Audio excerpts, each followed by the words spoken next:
I mean, the world was shut down. Like, Absolutely. We had to close.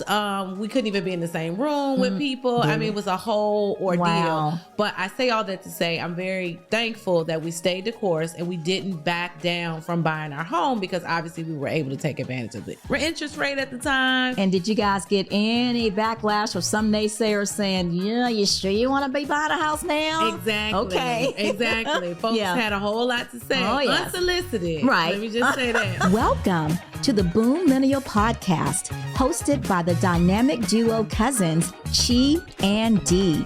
This podcast celebrates the synergy between a millennial and a baby boomer, showcasing the fusion of generational leadership, insights, and real-life experiences. We'll unveil strategies not to just survive, but thrive as leaders in an ever-evolving world. Let's ignite the transformation we inspire to see in ourselves, our teams, and our businesses. Let's get started. Hello, and welcome to another exciting episode of the BOOMLENNIal Podcast, your go-to podcast for entrepreneurship and leadership insights. I'm Chee. And I'm Dee. Today we'll dive deep into the mindset of boldness and its impact on entrepreneurship. So Dee, before we get started, don't you have some great news to share with me and our viewers? Well, yes, I am happy to share that I passed my real estate exam for the state of Georgia on the first try. Awesome. Congratulations. And I knew you would do it. You've got genes, cousin genes from me, and I passed mine on the first time too. So, but you are going to love this industry and you're going to be great because you just genuinely enjoy helping people. So have you chosen the company that you're going to be working with? Yep. So I chose to work with Keller Williams Commercial Division since I'm an entrepreneur. And the commercial division allows me to continue helping people, leveraging my business skills and problem solve to assist clients in a variety of real estate solutions. So KW has a great opportunity for new agents. So I'm excited to join the team. Awesome. Well, that's awesome. Well, again, congratulations, my beautiful queen's cousin. Thank you. Thank you again, Chee. You inspired me to keep it going. So thanks. So let's jump back into the show so we can educate our viewers on how to embrace boldness. Chee, in the context of business, what does being bold mean to you? Okay. So to me, being bold means taking calculated risk, challenging the status quo, and having the courage to pursue ambitious goals despite uncertainties. So what does bold means to you when it comes to business, Dee? Well, I agree. And I'd like to add that boldness often involves stepping out of one's comfort zone. So embracing those discomforts often will fuel your future growth. So that's what I think boldness is. But when you say embracing discomfort, what do you mean? Embracing discomfort means being open to learning and seeking new opportunities and pushing through those boundaries. It's where innovation and breakthrough thrive. Okay. So can you recall a time when you had to embrace some discomfort and step out of your comfort zone? So, wow. So what comes to mind is that when I owned a franchise business, I won't say the name, but I decided to shut that business down. So on the surface, it seemed like a amazing opportunity. It was a vertical business to an existing e-commerce business that I once owned as well. And so I jumped right in. Okay. And so I set up a team. I set up a location here in Georgia. We were ready to go, excited. And so I decided after working with the parent company for over a year that the business wasn't technically going in the right direction. Okay. I was reviewing those P&Ls. Oh, yes. And things weren't lining up. Right. The math wasn't math. Absolutely. So I made a decision at that point to go ahead and shut down the business. Now, I had made that decision probably about 3 months prior to announcing it to my team. However, so it's kind of like mourning the loss a bit. Oh, absolutely. But I did have to be bold and I did have to act swiftly in making that decision, both to protect my other partners, their financial interests as well as mine. So that was a time where I had to really make a bold decision. the successful piece of that in the long run, it paid off, but obviously it was very uncomfortable in the short term. Yeah. So, well, those things happen. That is well said. And I just want to applaud you for sometimes we have to make tough decisions. And I'm going to tell you, you got to be willing to pivot sometimes. If the numbers are not adding, you go in business to make a profit. If the numbers aren't there, you don't be afraid to just shut it down. So I definitely applaud you. That's right. So Chee, how critical is resilience in overcoming challenges and setbacks as an entrepreneur? Well, resilience really is the backbone of success. It's about bouncing back stronger from failures, staying persistent, and maintaining, most of all, a positive mindset amidst any adversities that you may face. Absolutely. And would you share with our viewers a time where you had to show resilience in overcoming challenges and setbacks? Sure. So back in 2019, I had actually signed a contract with a major e-commerce company. Really excited about it. You know, I had to relocate and didn't get to live in my house but 5 months. You know, remember I had bought my new house? A beautiful house. Right. But it was a great opportunity. So I definitely wanted to take advantage of it. And then COVID hit in 2020, right? And so the company that I was with, as with other companies, we were actually deemed essential. So we had to stay open. And so the company had hired safety officers to make sure that, our drivers were adhering to all of the COVID CDC guidelines. And one of the biggest guidelines was maintaining a 6 feet distance, between one another. So they had safety officers that would basically be reminding the drivers and everybody that they've got to maintain that. Sometimes in their reminding, it wasn't as gentle or as kind as it could have been. So, but needless to say, after following, I guess, a misunderstanding that I had with one of the safety officers, the major commerce company decided not to renew my contract after 2020. So that was a setback for me because, I had moved from my home and was, looking forward to being there for a while. That's right. But I decided instead of, taking that and using that adversity to not get bitter, but to help me get better. So I leveraged that opportunity now because I had all of this information. I'd gone through all of the processes. I knew everything they needed to help others be able to get in because it was a great company. I never badmouthed, the company. I remained positive. And I'm happy to say that I actually helped 3 people actually secure their own contract. Oh, well, that was a success for sure. Yeah. Yeah. And made some money doing that. Good. Yes. Good. Well, I'm glad that, we could help with that.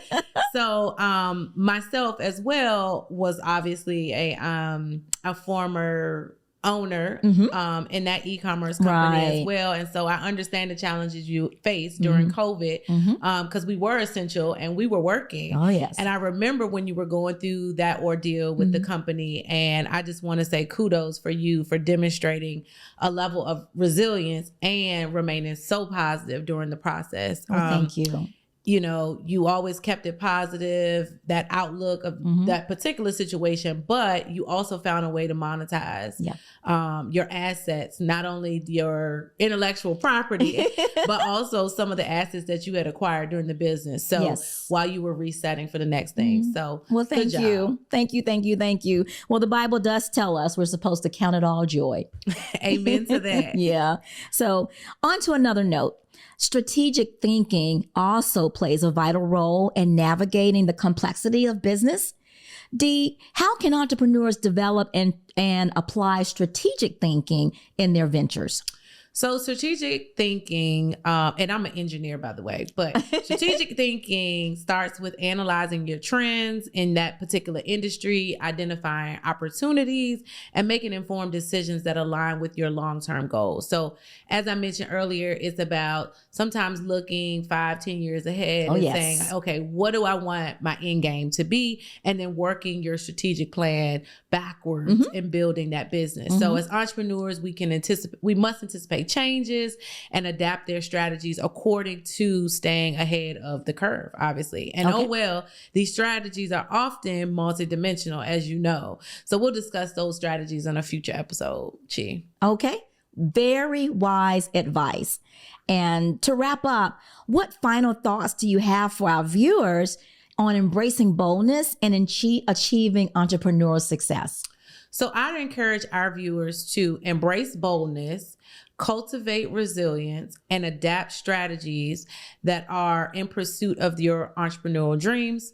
Bold moves lead to remarkable outcomes always. I love it. Yes.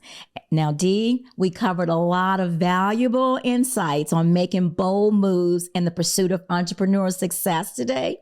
So if any of you out there feel that we touched on some things a little too quickly, don't worry. You can request a free copy of our Bold Moves e-handbook for entrepreneurial success by emailing us at cheeanddee@gmail.com. That's CheeAnddee@gmail.com. Our dynamic team will be sure to reach out to you to make sure you receive your free electronic copy. Ding, ding, ding. Chee, that sounds means it's time for our ATL segment. Ask the leaders. Okay, so Dee, I am going to reach into our profit box. Yeah. Okay, and because businesses make profit. Well, for profit, businesses make profit. There you go. You certainly go into business and make a profit, That's right? Okay, so let's see here. So this question is from Sandra, a listener from Duluth, Georgia. Hello, Chee and Dee. I have enjoyed listening to your podcast and appreciate the authenticity you two bring. I often hear that as a business owner, you sometimes have to be willing to take calculated risk. Can you share a specific experience where you took a calculated risk? What factors or considerations influence your decision, and what were the outcomes or lessons learned from that experience? All right, Chee. So I'd like to take that question. Okay. So let's talk about, so for me, one of my bold decisions was my husband and I were looking to buy our first home after we got married. Mm-hmm. And so we had started planning like 18 months out, right? Gotcha. We started saving our money, putting plans in place to go ahead and buy a house when we would find that house. Sure. And so 2019 happened, and that was sort of when the world was announced that COVID-19 was 2020. Oh, sorry, 2020. Yes. So in 2020, we decided, okay, let's start looking for a home in January, knowing that it'll take a few months for us to find what we really like. And so we decided to start looking. Okay. And in February, we found our home.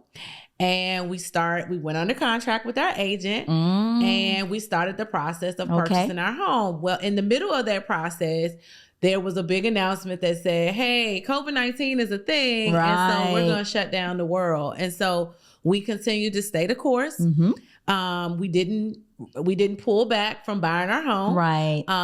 And we continued down the process. And so the success was, obviously we closed on our house in March. And so at that point, the world was shut down. Absolutely. We had to close. We couldn't even be in the same room with people. It was a whole ordeal. Wow. But I say all that to say, I'm very thankful that we stayed the course and we didn't back down from buying our home, because obviously we were able to take advantage of the interest rate at the time. And did you guys get any backlash or some naysayers saying, you sure you want to be buying a house now? Exactly. Okay. Exactly. Folks had a whole lot to say. Oh, yes. Unsolicited. Right. Let me just say that. Unsolicited. But for sure. So we definitely are glad that we stayed with our, original plan, our strategic goals and direction, and pushed through to purchase our first home. So that's no turning back. That was awesome.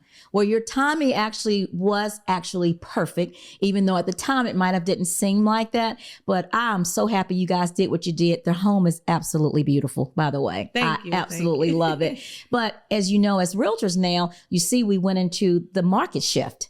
Correct. And so now you've got that big, beautiful home and all of this equity. So you stayed the course and it is definitely paid off. Yes. Okay. That was good. Thank you. So, Chee, do you have an experience that comes to mind where you had to make a bold move?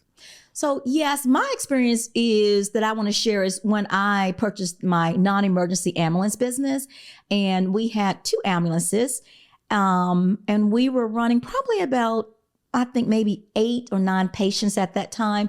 And the patients that we served, they were on kidney dialysis. And so our role was to transport them back and forth for their dialysis treatment. And basically we could do that with 1 ambulance. So I had an extra ambulance sitting there. And so, something sitting there, that's time is money. So I was trying to be proactive to see, well, what else can I do to get this other ambulance, rolling? And so I started doing research and found that sports was a market, like the people having the little t-ball games, the softball games, and I went to introduce myself to the recreational centers around the area. And I got contract with 2 of the rec centers. Great. So basically they just wanted an ambulance to be there in case any of the sports men, women, got hurt. We were there to aid and assist. And so that was a risk because, it was something new. And at first the employees were, well, how are we going to do this? But when we started, it became, they loved it. So it sort of gave them a way to break up the monotony of, only, going back and forth to the dialysis, centers. And so when that happened, now it's, my wheels are turning now because I'm going to continue to even go further. Well, I actually end up getting, contracts with hospitals. We do their discharge patients when they're discharged. A lot of times, let's just say somebody got shot and they turn them to Grady, right? Once they stabilize them, but then if they had a back injury, then they might want to send them to like a special spinal center or something, and they use the ambulance service, for that. So it's a lot of things that you can do, and with different film studios that are here. I'm even looking at getting contracts with them because when they're filming, they want, ambulances companies on duty, while they're filming in case of an emergency. So there are a lot of directions that gives you options, and I'm exploring those options. Yeah, good. Okay. So you have a plan. Yeah. You have a strategic goal. Yes. And it sounds like you're executing well and the ideas are flowing. Okay. So, wow, that was a great question from that young lady. Indeed it was. So remember, if you have a business or leadership question that you would like read on one of our upcoming episodes, please email us at Chee and D, so CHEEANDDEE@gmail.com, and your question may be selected for a future episode. Also, please subscribe to our YouTube channel. Click, subscribe to the YouTube channel. Yes. BOOMLENNIAL Podcast, and follow us on all social media platforms, Facebook, Instagram, TikTok, etc.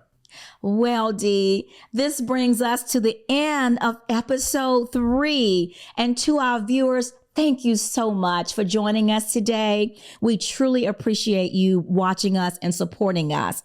And remember, our episodes will drop on every 2nd and 4th Tuesdays of the month at 8 p.m. So please join us next time for our episode entitled Attributes for Success. Until next time, shine bright.